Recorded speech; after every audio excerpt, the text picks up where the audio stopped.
What is up, anime family? We actually made it. We survived 2025. But I hope you didn't get too comfortable. Because winter 2026? It's not just a season. It's a total war zone for the king of anime crown. Seriously, my schedule is already crying. I've been in this game for 6 years now, and I'll be real with you guys, I was starting to get worried. Lately, it feels like as anime goes global, we're just getting flooded with, well, trash. Just one generic show after another. And can we talk about the character designs for a second? Too many shows think they need creepy tropes or over-the-top fan service just to get a click. It's honestly refreshing when a show like Frieren comes along. No weird clothes, no kinky stuff, just pure dignity and peak storytelling. It's the kind of treasure that makes me remember why I became an anime fanboy in the first place. This winter, we have a clash of titans. On one side, we have the stealth OP energy of Sung Jin-woo. This isn't your typical power fantasy. It's a grind that feels earned. I'm talking Naruto-level growth, guys. Then, on the flip side, we have the calm OP energy of Frieren. She's already at the top, but she's humble enough to train the next generation. It's that contrast between the hype and the soul that is going to make January 2026 legendary. But look, we gotta address the elephant in the room. The Mappa drama. We all saw the the drama, surrounding the Season 2 production. Look, the graphics had their moments where they looked unfinished. But the pacing? The kick-ass energy? It delivered. So the big question is, has the industry fixed its problems, or are we in for another beautiful disaster? Either way, I'm strapped in and ready for the ride.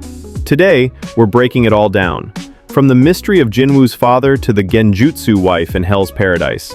Grab your snacks, hit that subscribe button if you're new to the tribe, and let's get into it. First up, the man who redefined the grind. Let's talk solo leveling. Let's be real for a second. I'm a Naruto fanboy till I die. I grew up on the zero to hero grind, but solo leveling? It hits different. Most shows just give the lead a cheat code and call it a day, but Jinwoo? He had to do the push-ups. He had to run those penalty zones while his heart was literally about to explode. It's that stealth OP growth that makes this show a masterpiece. What I love is how he didn't even know he was becoming a god at first. He's out here just trying to survive horrific situations, waking up like, okay, I'm still alive.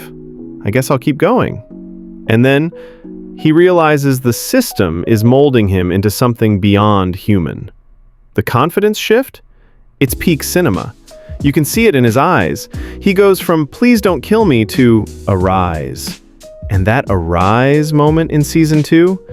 If you've read the manhwa, you know, it's going to break the internet. But Season 1 left us with some massive questions, didn't it? First off, the father. That guy who absolutely clapped an S-rank hunter like it was a warm-up exercise? That was the coldest introduction I've seen in years. We've been waiting to find out where he's been for a decade, and what exactly he encountered on the other side of those portals. If he's that strong, what does that say about the threats Jinwoo is about to face?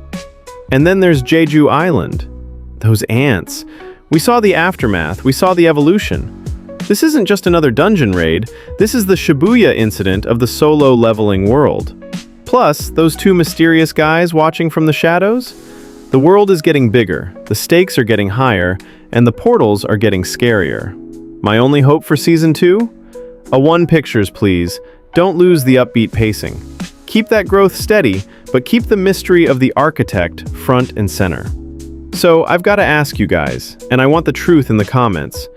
As we move into the Shadow Monarch era, do you want Jinwoo to stay a brawler like he was in the Igris fight?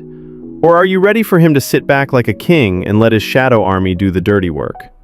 I'm a hand-to-hand fan myself, but those shadows, man, they look cool. Let me know. All right, let's take a breath. If solo leveling is the adrenaline, Frieren is the soul. I'm just gonna say it, this is peak anime. When I saw Season 1, I thought, okay, finally, someone remembered how to make a masterpiece without relying on the typical trash tropes. Can we talk about the dignity of this show for a second? One thing that drives me crazy in this industry is how female characters are often treated like, well, eye candy. You know what I mean? The weird clothes, the kinky angles. Ugh. But Frieren? It keeps it decent. It treats these women like characters first. You aren't distracted by fan service because the story is too busy being incredible. It's grounded, it's cultural, and honestly, it's exactly what the genre needs to bring in new people without making things feel creepy. And let's talk about that calm OP energy. Jinwoo is out here fighting for his life to get strong, but Frieren? She's already been at the top for 1,000 years. But she doesn't use that power to flex. She uses it to teach. The way she humbles herself to train Fern and guide the new generation is just chef's kiss. It's a completely different kind of power fantasy. So, what are we looking for in Season 2? First, I want to see how they use those new first-class mage licenses. Fern is technically a big deal now, and I can't wait to see her step out of Frieren's shadow a bit more. And my guy Stark? I need to see him take on a challenge that really tests that hidden courage of his. But the big mystery for me is the elf in the shade, Kraft. That monk has a story that I know is going to blow our minds. To be a hero that history completely forgot? That's heavy. I'm hoping Season 2 pulls back the curtain on the elves who came before. Some people say the slow burn pacing is a barrier to entry, but for me, that's the best part. What about you? Do you think the slow pace is what makes the show a treasure? Or are you hoping Season 2 picks up the speed now that they're heading into the dangerous north?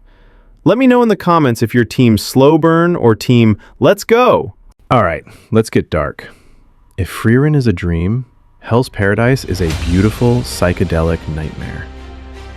When I first started this, I thought Gabimaru was just another unredeemable monster. I mean, look at his body count. But the show did something brilliant. It humanized him through love.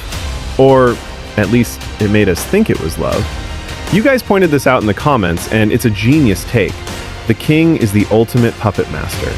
Think about it. He wants to live forever, so he sends trash, criminals society hates, to do his dirty work. But then he sends the executioners, the people who hate those criminals, to watch over them. It's a win-win for him. If they die, problem solved.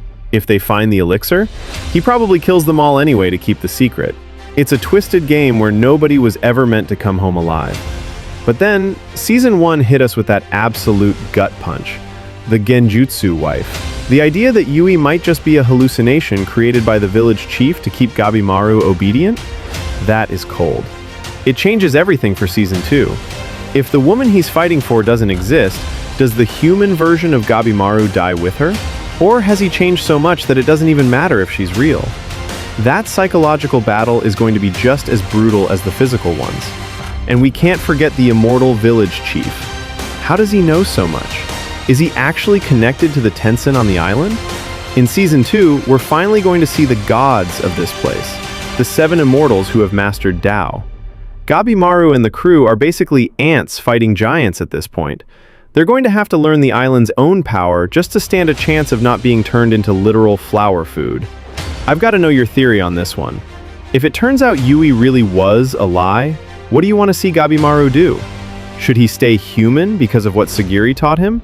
Or do you want to see him go full hollow mode and just burn that entire village to the ground in revenge?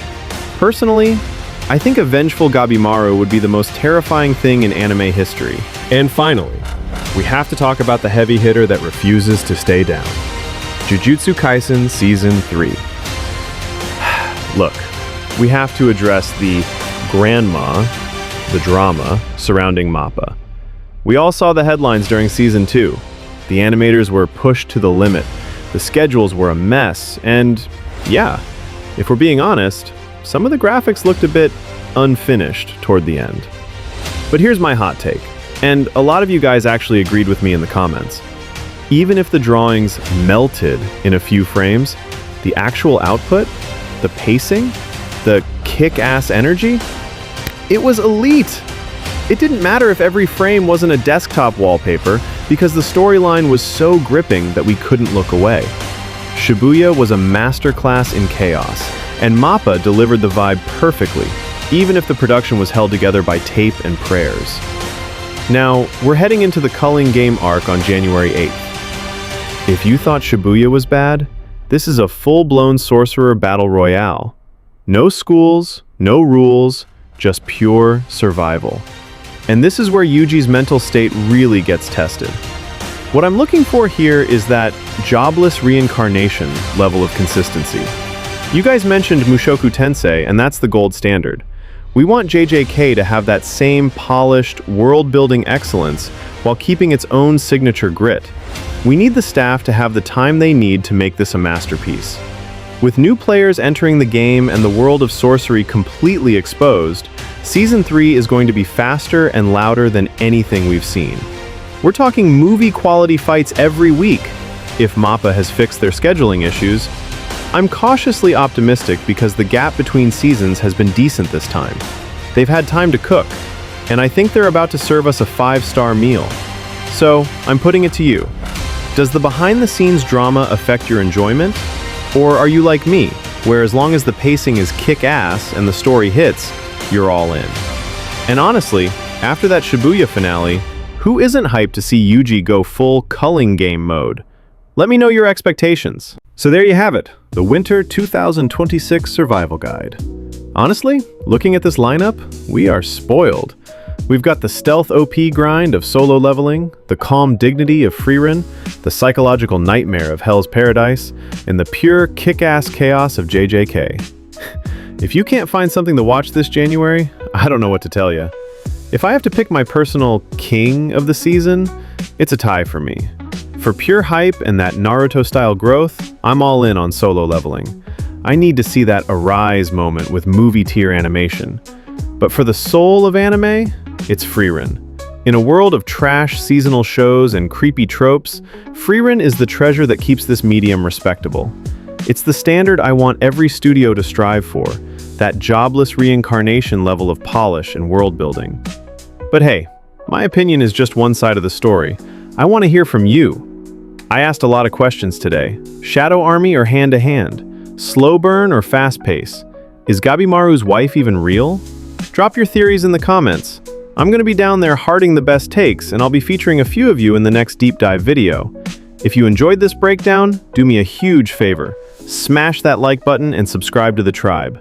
We've got a long road to 2026, and I'll be here every step of the way to make sure you don't miss a single masterpiece.